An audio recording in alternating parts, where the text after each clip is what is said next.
So I'll speak one thing a little bit about cooking. These were my two first loves, cooking and making garlands. My first loves in the temple life, right? Every day we would make a feast for whoever wanted. It was not a business.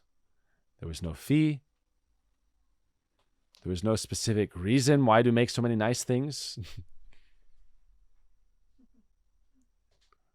People would say, why don't you just make rice and soup with vegetables and dal? What's the need to make sweet rice? Just make rice. What's the need to make chapatis and put ghee? Right? What's the need to cook so many nice things? Aren't you supposed to be monks?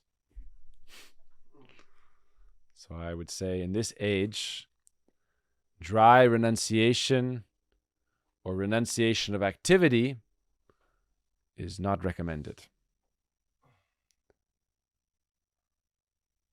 Material attachment will remain even if you restrain the senses from the objects of the senses.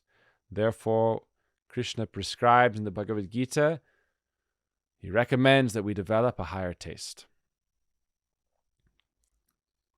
Taste that sweetness of service to Sri Radha and Sri Krishna. So we would cook. We had a very beautiful kitchen.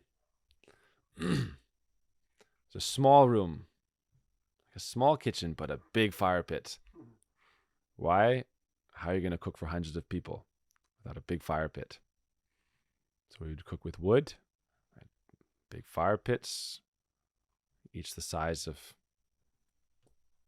this, right? Like if you did a bear hug, as big as you could, the fire pit. And my guardian there, Prabhuji, would cook, and every day would be something new. People would say, why don't you make a recipe book? And he would laugh and say, how many recipes are you going to write down? Recipe book means something is like concrete and fixed, but spiritual life is naturally dynamic. And then he said, anyhow, why would I give these recipes to anyone? They would only take it to enjoy their own senses. I am only cooking for the pleasure of Krishna, and I am anyhow not cooking. I'm just meditating on Sri Radha and her service to Krishna, and we're simply trying to assist her. Every day Sri Radha cooks new preparations. Every day is fresh. So you cannot limit this. You cannot say, spiritual life is captured within a bottle.